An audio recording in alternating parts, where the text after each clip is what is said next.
Graph है, ठीक है। इस साइड पे डीबी है। डीबी क्या होता है? डेसिबल के, ठीक है। छोटा डी है, बड़ा डी है।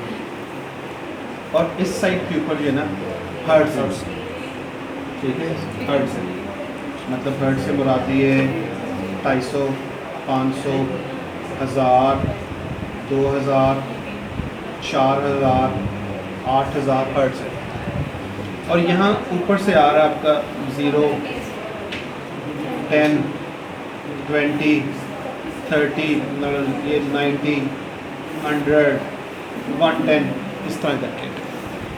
एक साइड पे ये डीबी और एक साइड पे ये आपका प्योर टोन ऑडियोमेट्री का चार्ट है। प्योर टोन ऑडियोमेट्री, जिसे आप पीटीए कहते हैं, ठीक है। हर जगह पे चार्ट ऐसे ही आएगा, कोई ख़ास चीज़ नहीं है। बीच में राइट साइड लेफ़्ट साइड के जो आपके सिंबल्स हैं वो आपने याद करने हैं, मैंने याद नहीं कराने आपको, लेकिन मैं आपको सिंपल तरीका बताता हूँ। 2 लाइनें डली होंगी यूँ करके, ठीक है। नॉर्मल जो हेयरिंग है वो 20-25 तक होती है, डीबी तक। तो 20-25 डीबी तक अगर है तो नॉर्मल हेयरिंग के अंदर आ रहा है, इसका मतलब हेयरिंग उसकी ठीक है।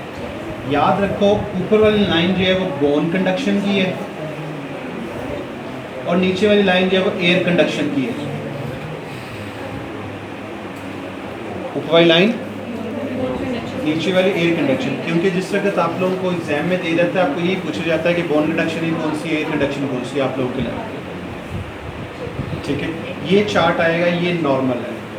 बीच में इन दोनों के दरमियान में जो होता है वो एयरबोन गैप होता है। थर्ड ईयर शोर ना करें। अगर ये दोनों लाइनें एक ही लेवल पे हैं तो इसका मतलब है कि आप नॉर्मल हेयरिंग के साथ कोई इशू नहीं है, ठीक है। अच्छा, ये नॉर्मल आ गया। अब अगर इसके अंदर हमने ऐसा बनाया है और एक यहाँ पर है और एक लाइन यहाँ पर आ रही है नीचे, तो इसका मतलब है कि ये अगर 20 पे है और ये हमने 60 पे ले लिया तो बीच में 40 dB का एयरबोन गैप आ गया, ठीक है। तो एयरबोन गैप, बोन कंडक्शन अपनी जगह पे है, एयर कंडक्शन को फ़र्क पड़ा है, तो ये आपको पता चलेगा कि ये कंडक्टिव हेयरिंग लॉस है। क्या है? कंडक्टिव हेयरिंग लॉस है कि आपकी एयर कंडक्शन नीचे आ गई है, बोन कंडक्शन वहीं के वहीं रही है। जनरल, सिंपल जनरल ये, ठीक है। अच्छा, अब हम इसके आगे चलते हैं। अब हमें चल गया हमारी कंडक्टिव हेयरिंग होगी, नॉर्मल हो गई। और अब अगर मैंने इसके साथ दूसरा झटका देखना है, ठीक है, मैं कहता हूँ कि ये मेरा था 20-25 वाला ये था और यहाँ पर अच्छा मेरी जो है दोनों की दोनों नीचे आ गई, वो भी नीचे आ गई है, बोन कंडक्शन भी नीचे आ गई और एयर कंडक्शन भी नीचे आ गई है। तो ये सेंसोरियल हेयरिंग लॉस है, SH, जिसके अंदर मेरी दोनों की दोनों नीचे आ गई है, ठीक है। अच्छा, चौथा चार्ट बनाऊंगा जिसके अंदर मेरी दोनों की दोनों नीचे आ गई हैं लेकिन दोनों में एयरबोन गैप भी है। ये मिक्स्ड है, ठीक है, कि बोन कंडक्शन भी नीचे है, एयर कंडक्शन भी नीचे है और दोनों में एयरबोन गैप भी है। तो ये मेरी मिक्स्ड हेयरिंग लॉस हो जाए, ठीक है। इसमें कोई कबाहत कोई चीज़। अच्छा, अब आपने देखना ये है कि एक और बनाएंगे हम, दो और बनाते हैं, 500, 1000, 2000, 4000, ठीक है। इसी तरह 250, 500, 1000, 2K, 4K और 8K, ऐसे जाता है, ठीक है। बोन कंडक्शन और एयर कंडक्शन।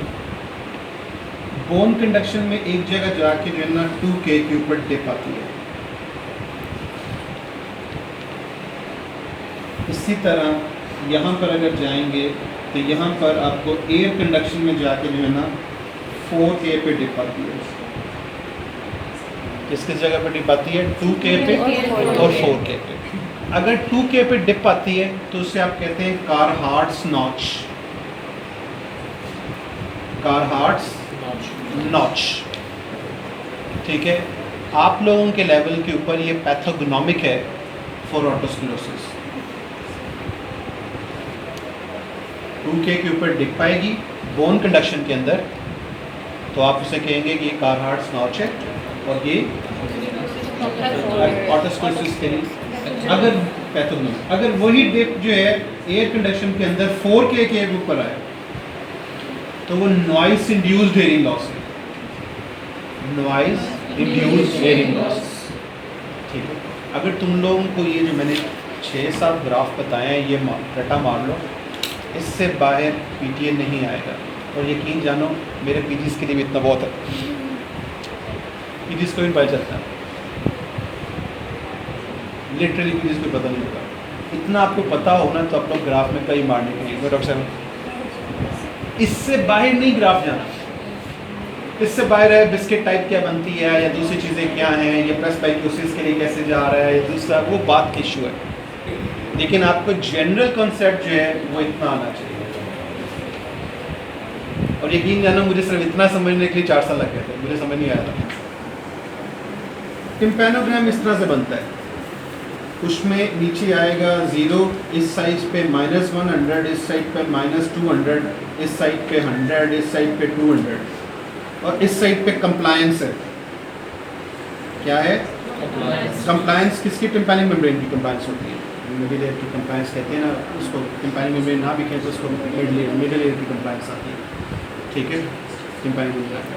अच्छा, 0 पे रख के एक यूं करके जो है पैराबोला टाइप का, this is known as normal. क्या है? नॉर्मल। इसको हम कहते हैं ए, नॉर्मल कहलाएगी ए। अगर इससे छोटी हो यूं करके तो ये कहलाती है AS। शॉर्ट के लिए एस याद रखो, AS। अगर इससे बड़ी हो यूं करके तो बड़ी हो या यूं करके ओपन हो ऊपर जाके तो ये कहलाती है AD। ठीक है, अगर ये 0 के बजाय इस साइड पे आए, नेगेटिव साइड पे आए यूं करके तो ये कहलाती है C। और अगर ये यूं करके आए या बिल्कुल सीधी आए तो ये B कहलाती है, फ्लैट। समझ आ रहा है? A नॉर्मल, AS कंप्लायंस छोटी है, AD कंप्लायंस ज़्यादा है। ठीक है, B जो है वो फ्लैट है ये, और C जो है वो माइनस करने चली गई है। ये आपका टिम्पैनोग्राम। आप सुनो, A हमें पता है हमारा नॉर्मल कंप्लायंस है, S जो है शॉर्ट के लिए भी है, और S से स्टेपीज याद रखो, ऑटोस्क्लेरोसिस के अंदर AS होती है, कंप्लायंस कम हो जाएगी। क्यों? क्योंकि फुटप्रिंट स्टेपीज जो है वो हार्डन्ड हुई हुई है, कंडक्टिव पूरा नहीं जा रहा, कंप्लायंस उसकी डिक्रीज हुई है जिसकी वजह से आपकी मूवमेंट नहीं जा रही है, आवाज़ आगे नहीं जा रही। ठीक है, तो कंप्लायंस AS जो है ऑटोस्क्लेरोसिस में आएगा। अगर डिस्ट्रप्शन हो गई है ऑस्टिकुलर चेन की या डिसलोकेट हो गई है, डिस्ट्रप्शन, डिसलोकेट, डिस्टॉर्टेड सारा चीज़ आ गया तो वो D के लिए, उसके अंदर वो ज़्यादा हो जाएगी कंप्लायंस। कंप्लायंस ज़्यादा होगी, D से ही याद रखना है। A नॉर्मल, AS शॉर्ट होगी, AD जो है, C जो है वो आपकी नेगेटिव साइड पे चलेगी, नेगेटिव प्रेशर आ गया तो यूस्टेशियन ट्यूब डिसफंक्शन है। C आ रही है तो यूस्टेशियन ट्यूब डिसफंक्शन आ रहा है। और B जो है, B आपकी फ्लैट है। फ्लैट होने के 3 मतलब है। एक, कान के पर्दे के पीछे पानी है, आप ओटाइटिस मीडिया विद फ्यूएल या ग्लू ईयर में आएगी। ग्लू ईयर में आप करवाते हैं ना, ग्लू ईयर में आपका लिखते हैं B कर्व आ रही है, फ्लैट कर्व आ रही है, ये कर्व है, टिम्पैनोग्राम में कंफर्म करती है। वहाँ पे कंडक्टिव हेयर लॉस आएगा और यहाँ पे B आ जाएगी।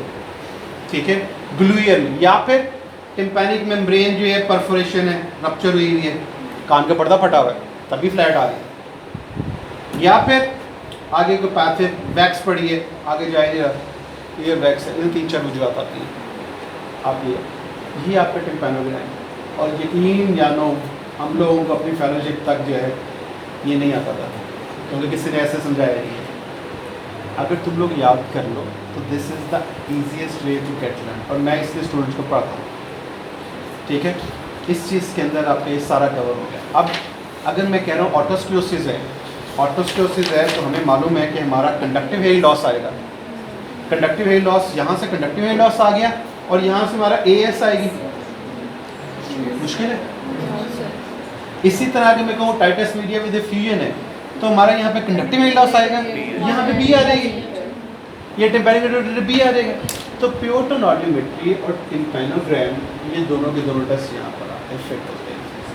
अब आपने ऑटोस्क्लेरोसिस जब किया उसमें आपके टिम्पैनोग्राम AS आया, आपका कंडक्टिव हेयर लॉस आया, ट्यूनिंग फोर टेस्ट आपने बता दिए, वेबर कहाँ जा रहा है, रेनेज आपका नेगेटिव है, ठीक है, पहले तो सिविल साइक का पता है, क्लिनिकल फीचर्स का पता है, आपको बेसिस का पता है।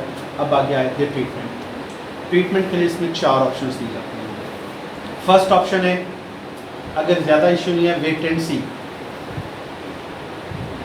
सी, ठीक है, पेशेंट की कॉन्स्टेंट का कोई गलने गुजारा कर ही रहा तो गुजारा होता है, हेयरिंग एंड रिजल्ट कोई बात नहीं है, गलने फर्क नहीं, पेशेंट कहता है नहीं, तो दूसरी ऑप्शन आप देते हैं हेयरिंग एड की, यार हेयरिंग एड लगा लो तो गुजारा करिए, ठीक है। तीसरी ऑप्शन आप उसको देते हैं मेडिसिन की, जिसके अंदर बिसफॉस्फोनेट और सोडियम फ्लोराइड जो है वो दिए जाते हैं। सोडियम फ्लोराइड बिसफॉस्फोनेट जो है इसको डिजीज़ को ख़त्म नहीं कर सकते, लेकिन प्रोसेस को, एक्टिव प्रोसेस को हैम्पर कर देते हैं, ठीक है। अच्छा, इसमें एक चीज़ जो मैं भूल गया था, शॉर्ट साइंस।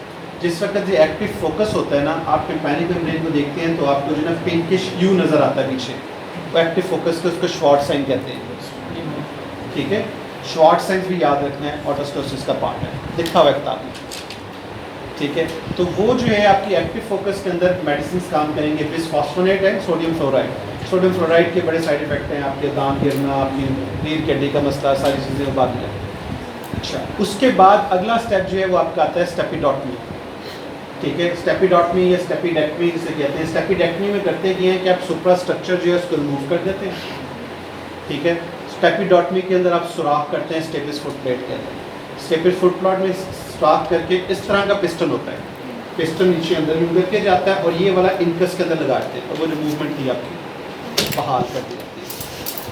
लोगों में आपने स्टेपिडोटमी करनी है या पिस्टन डालना है, ये नहीं जानना, स्टेपिस सर्जरी में कॉन्ट्राइंडिकेट रही है वो तो सिर्फ मारना है।